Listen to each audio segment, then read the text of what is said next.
Third and final part of the animation solution to S15 quiz 4.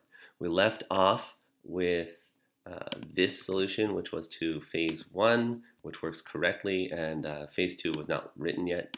And what we're trying to do for phase 2 is to make it do this, down instead of across. So as we step, more letters come down. All right, so we'll start by first noting that phase 1 actually had a little extra code left in it.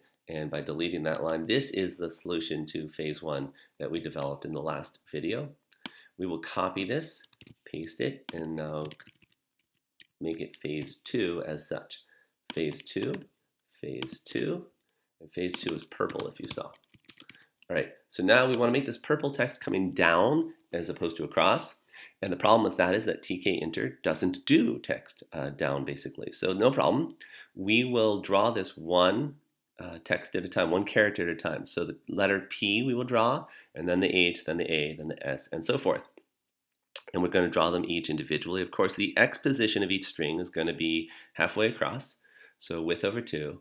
The Y position is the hard part that we have to figure out. For now, let's just let's assume that the first one starts, let's say Y0 will be, I don't know, 20 down, and then the change in y between each one of these, the dy, will be approximately, say, 30. I don't know. So what we'll do here is we'll say for I in x range len message. For each character in the message, which is the substring of the text, exactly the same as above.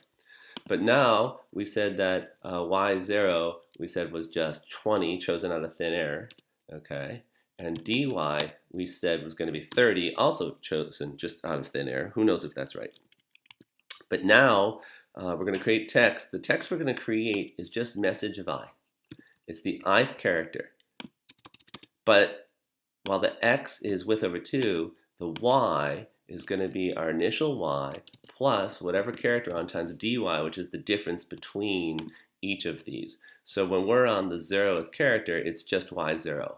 But we're on character 1, it's y0 plus 1 of these dy's. And we're on character 2, it's y0 plus 1, 2 of the dy's. That's where this little equation here comes from.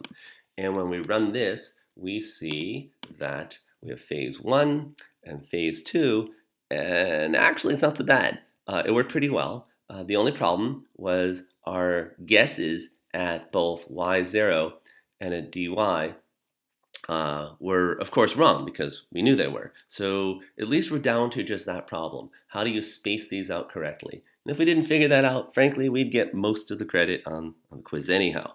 But let's go ahead and figure this last part out. So for that, we're going to use the always handy flag of Lithuania. And in this case, if we want to put our letters at, say, 3 letters long, A, B, C, coming down. So we have 3 letters. What's going to be the location, the Y location of each letter? So what we see is the location of the top of each stripe is actually quite easy to find. See, the top of the first stripe is just 0. The top of stripe 0 is at 0. The top of stripe 1 is at the total height divided by the number of stripes. So height divided by 3 is going to be the top of this one.